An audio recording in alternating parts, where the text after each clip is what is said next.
Hello students, this is Abhijit Shah from SNCS. So today our next topic is importance of rivers. Rivers play a very important role in the life of human beings. So river is very important for us.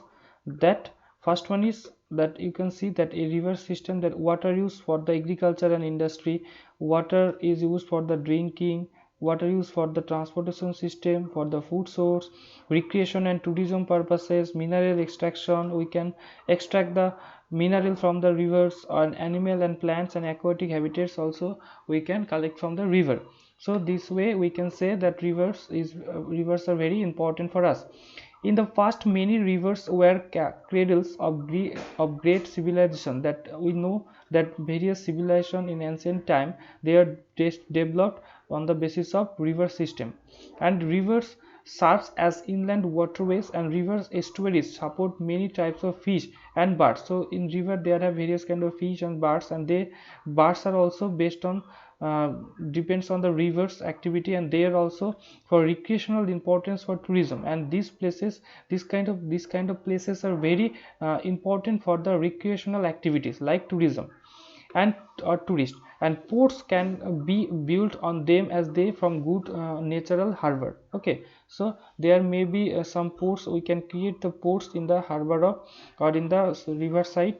And rivers delta support agriculture and wildlife of sea and land, and they also support the growth of mangrove vegetation, example like Sundarban Delta. Next is rivers provide fresh drinking water. We collect the drinking water from the river, and they play a very important role in the water cycle, acting as drainage canal for surface water. And therefore rivers are major economic assets of any country, as they aid the production of electricity, attract tourism, act as a solid transport system, and help in trading purpose. So economically the rivers are very important, that we can generate the electricity with the help of river. We can create the tourism activity in the river side, and the river is very usable for the transport system, and help in trading purpose, and these are also helpful for the trading purpose. So various rivers are also regarded as deities in many countries, and including India, and they are considered sacred and are worshipped by devotees with utmost respect, that Ganga in India. So sometime or some rivers are worshipped as a devotee, that like the Ganga is actually called as, this is very sacred for the Hindus. Okay, and causes of pollution of water bodies. So what are the causes of pollution of water bodies? And there are several causes of water pollution in India, and the main causes are briefly described as under. So first one is the urbanization. Rapid urbanization in India during the recent decades has given rise to number of environmental problems such as water supply, waste water generation, and its collection, treatment, and disposal. So when we through various kind of supplements that water into the water bodies, then they may be polluted. Okay, so that in this way some environmental problem also created,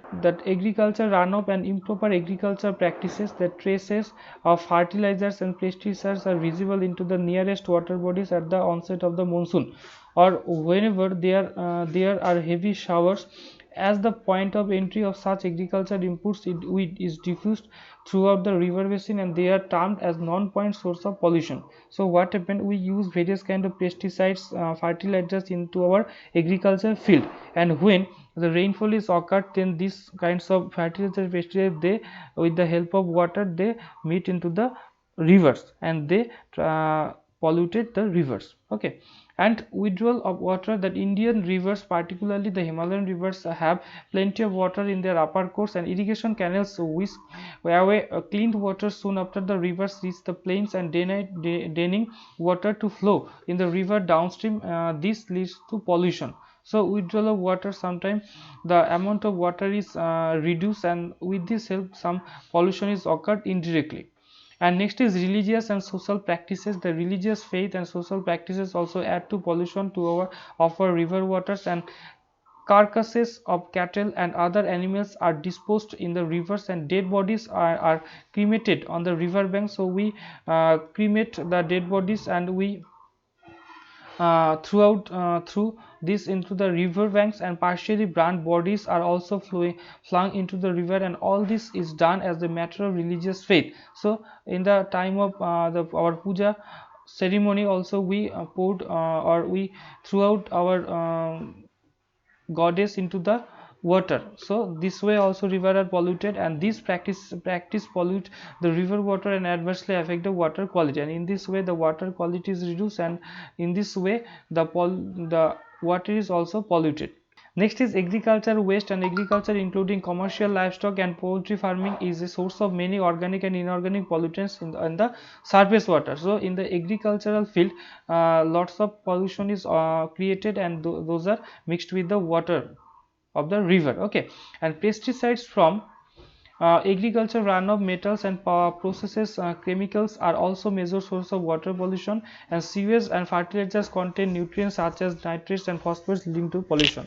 And in excess levels, nutrients stimulate the growth of aquatic plants and algae, and excessive growth of these types of organism consequently close to our waterways and use up dissolved oxygen as they decompose and block light to deeper waters, and this in turn proves very harmful to aquatic organisms, as it affects the respiration ability of fresh fish and other invertebrate and reside the water. So when water is polluted, what happen in the river water, there have various kind of fishes and various kind of species, and they also hampered with this polluted water. Okay, and the sewage and fertilizer contains nutrients such as nitrogen and phosphorus, they are also create the pollution.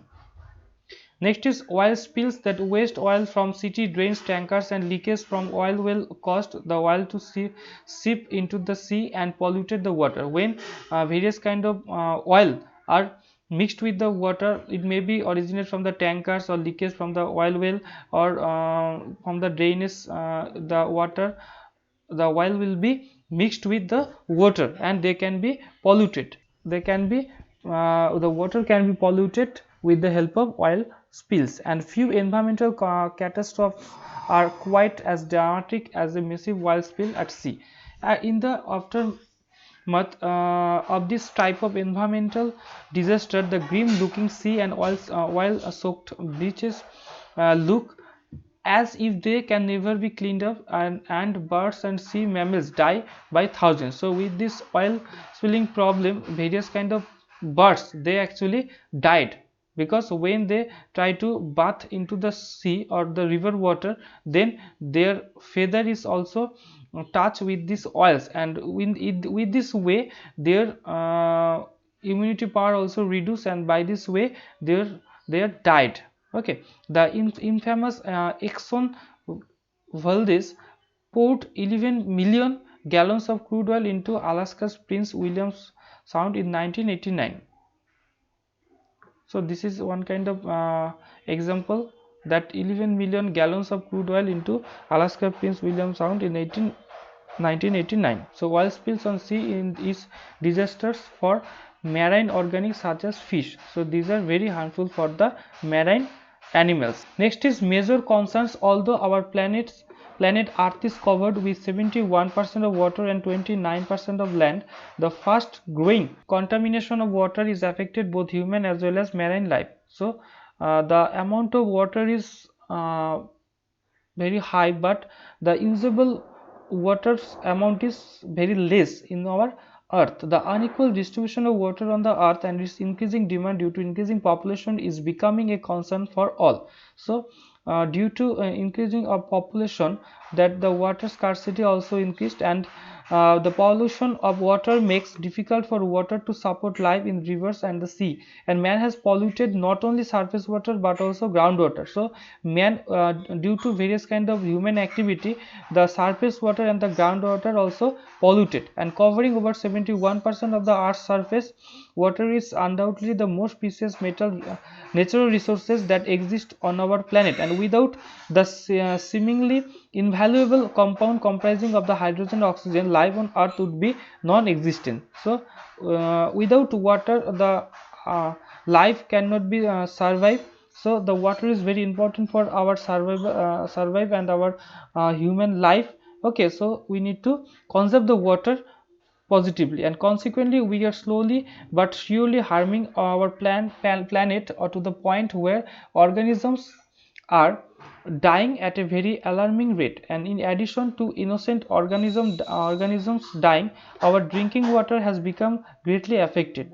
Okay, and in order to combat water pollution, we must understand the problem and find a solution. So we need to find the sources of the pollution, and we need to reduce it, we need to stop it, and we need to protect the water. Okay, because these are very useful and very important for our day-to-day activity.